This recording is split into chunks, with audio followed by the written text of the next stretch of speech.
We're on the upper tip of one of these Paradox Basin salt walls.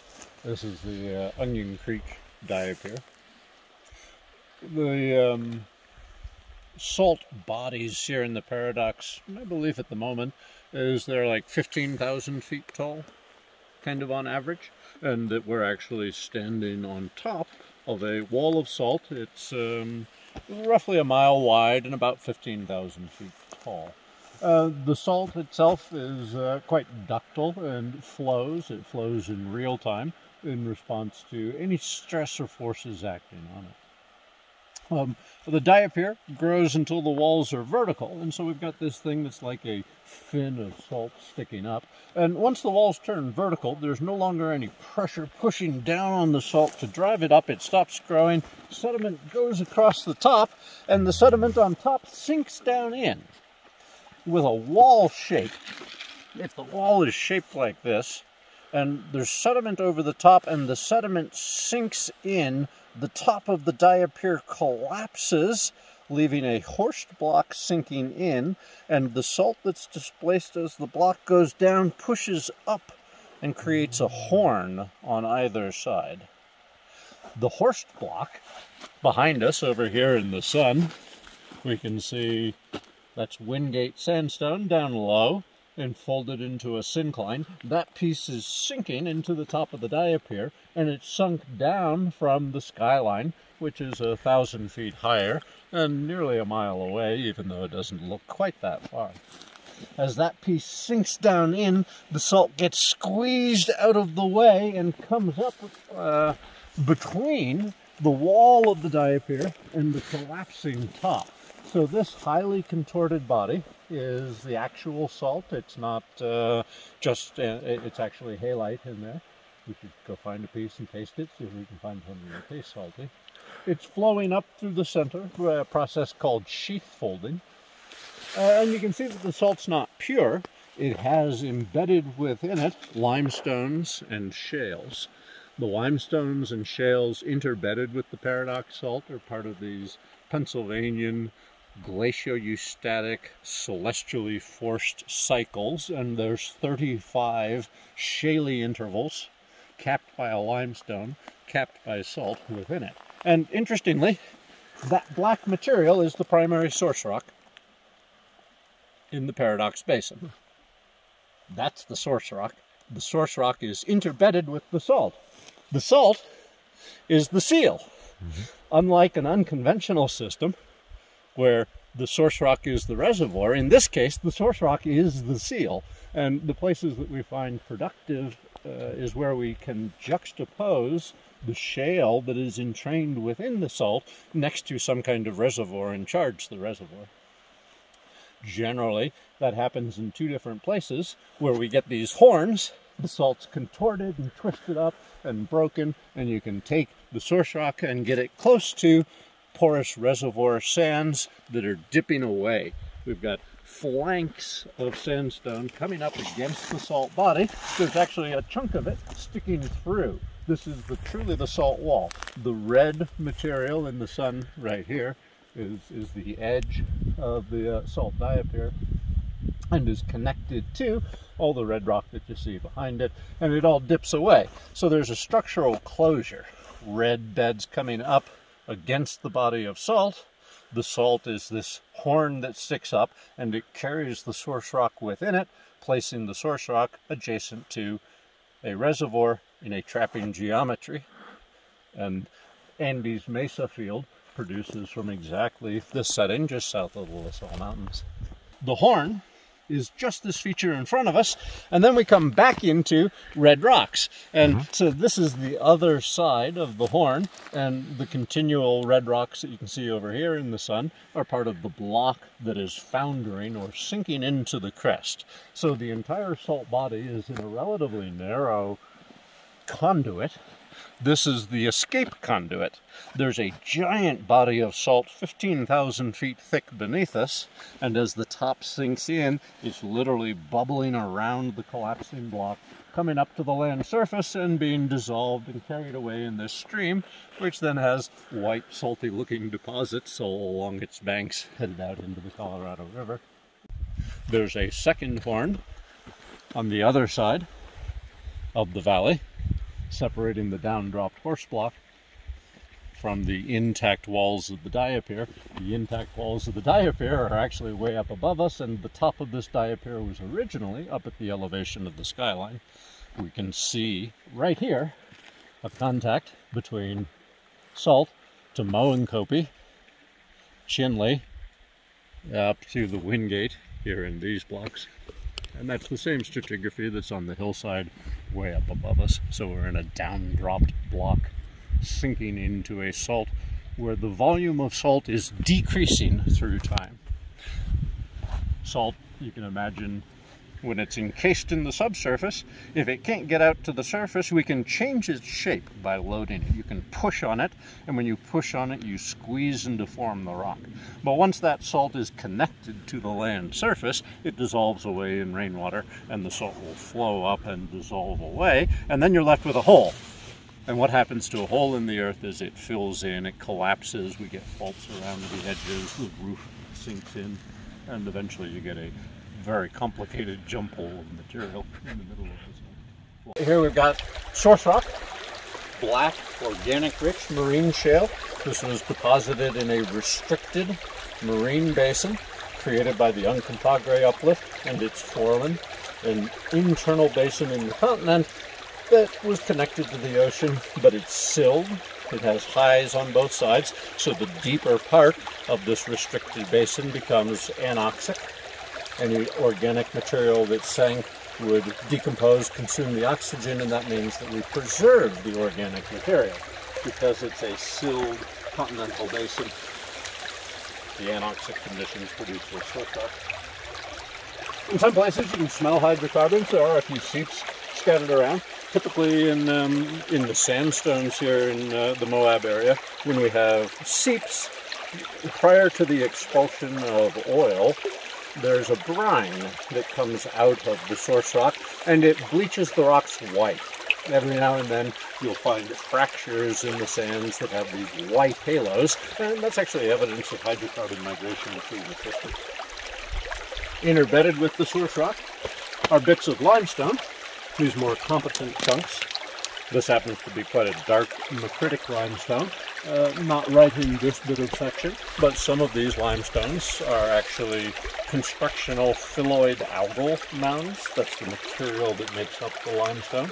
That's part of sea level fluctuations within this basin around the edges, and these limestones become one of the primary reservoirs.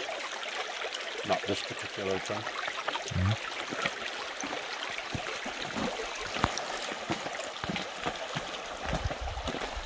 Right at the base of the hill, it's actually just red from the stream. The red isn't the color of the rock, the red comes from the iron stain. Not temperature good, it's not vacuum.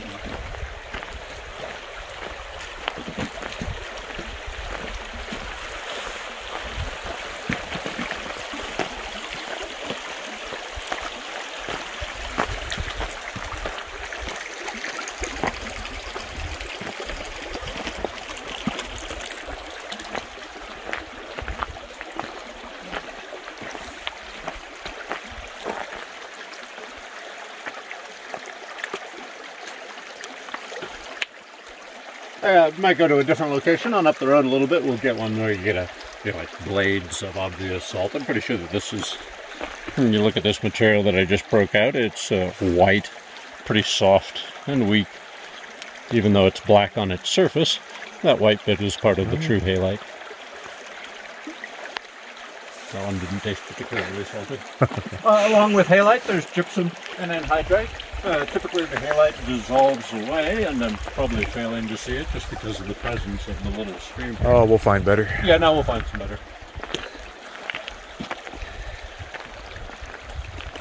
One of the interesting things, of course, is that the salt's not pure. It's got a lot of heterogeneities in it. It's got chunks of what are obviously sort of layered stratigraphic rocks. And as we come from the main body, lighter colored, pure, walking into the edge, you get recognizable pieces of the formations of the wall rock that have been entrained into the salt. This sort of chocolatey brown mudstone is probably the Moenkopi Formation, which makes up the wall of the Diaper. And as the salt flows up into this horn next to the collapsing graben, pieces of the wall rock get broken off and entrained and carried with the salt.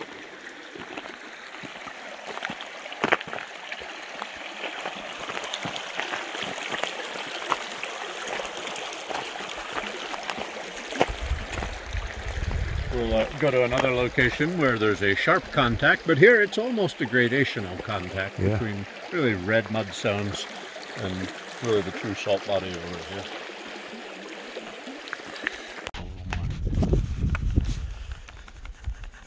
So here's a reasonable sketch of what this system looks like.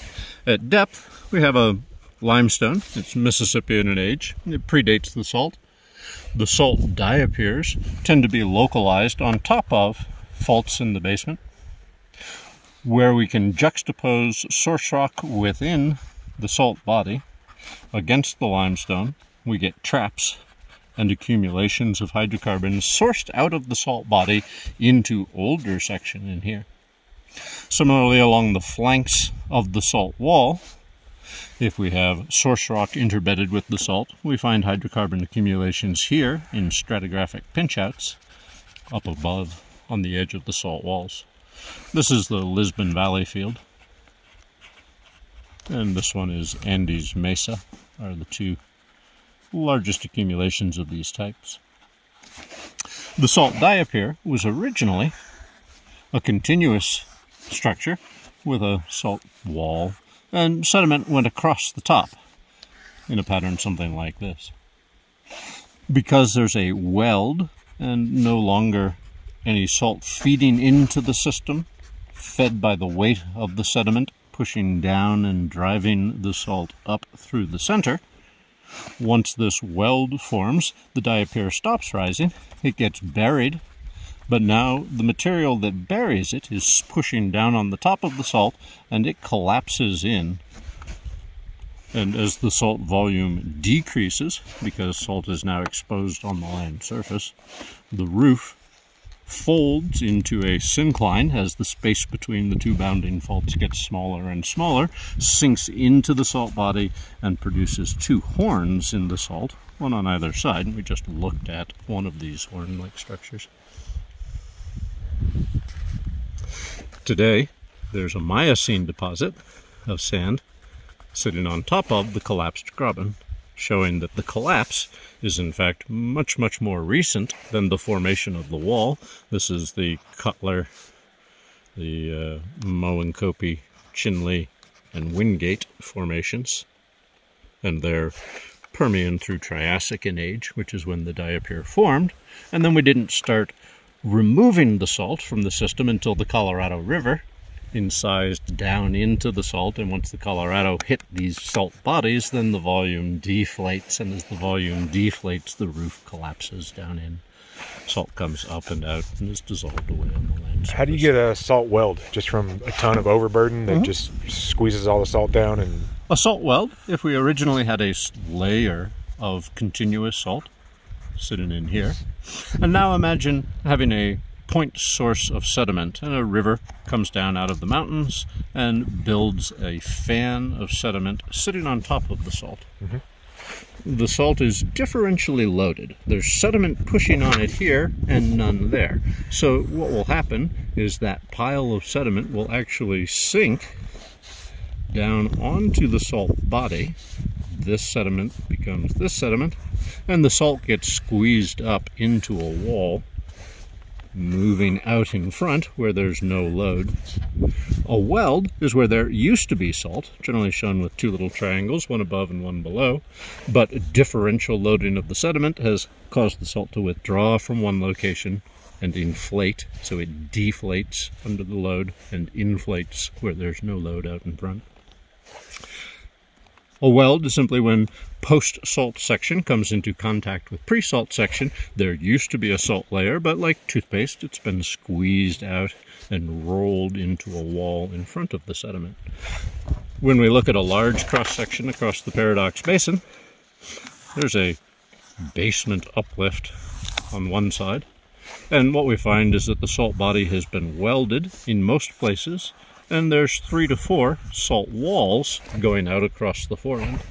The first salt wall has predominantly the Cutler Formation, and then thin Moenkopi and Wingate.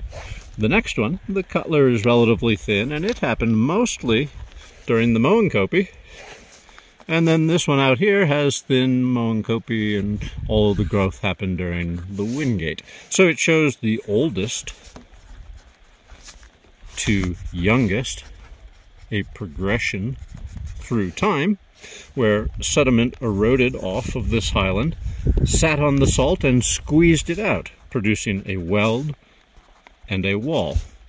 That filled up and was overtopped during the Triassic, and the next section in front, it was squeezed out, producing a weld and a wall. And then so this was Permian, this spans Permian into Triassic, this is spanning Triassic to Jurassic. Finally, way out here on the edge, we get the last wall, and it migrates through time as sediment progrades from its source out into its location of deposition. We're in the Onion Creek Diaper on the east side of Moab in southeastern Utah. The light-colored material on the left is the evaporite deposits associated with the salt body. Predominantly it's gypsum and anhydrite that's left, but there's also layers of shale and limestone, and it's quite heavily contorted because the salt body is dynamic and moves and flows. To the right, there's a complete change in the character of the rocks, and we see a pile of stratigraphy. This is the Permian-aged Cutler Formation, and the stratigraphy records the deformation of the salt, and the two things are coupled together. If we look right at the contact between the light-colored salt and the darker-colored red stratigraphy, we find blocks of sort of dark reddish material straight ahead that are almost vertical along the contact. The prominent hill just to the right of the contact, the beds are dipping about 45 degrees, and we can see them in the distance dipping 45 degrees and then turning and going flat in the distance. When we have a salt diaper, the salt diaper has a roof, something like this, and sediment onlaps the side of a dome-shaped body of salt that emerges. As the sediment onlaps the side, it's actually sitting on top of the salt, not on top of the sediment adjacent to it. The salt flows like a plug and unfolds the flanks. So sediment on top, as the salt unfolds, becomes tilted around to vertical. The next bit of sedimentation onlaps the previous layer where it's tilted, and that gets rotated, and then another piece and rotated, and another piece and rotated. This produces what we call a progressive unconformity. Right next to the salt is a condensed section of very steeply dipping strata, and as you take any bed and follow it away from the salt body, it thickens, passes through a synclinal axis, and becomes flat-lying. The upturn in the stratigraphy, sealed against the salt body, is a trap. That's trapping geometry, and this hill right behind us in the red sandstone would be a potential drilling target if we had the overlying mancos providing a top seal. Here it's been removed by erosion. This is a beautiful example of growth strata. Strata that's being deposited at a time when the land surface was actively moving. In this case, the land surface is being rotated along a horizontal axis by salt emerging and tilting its flank.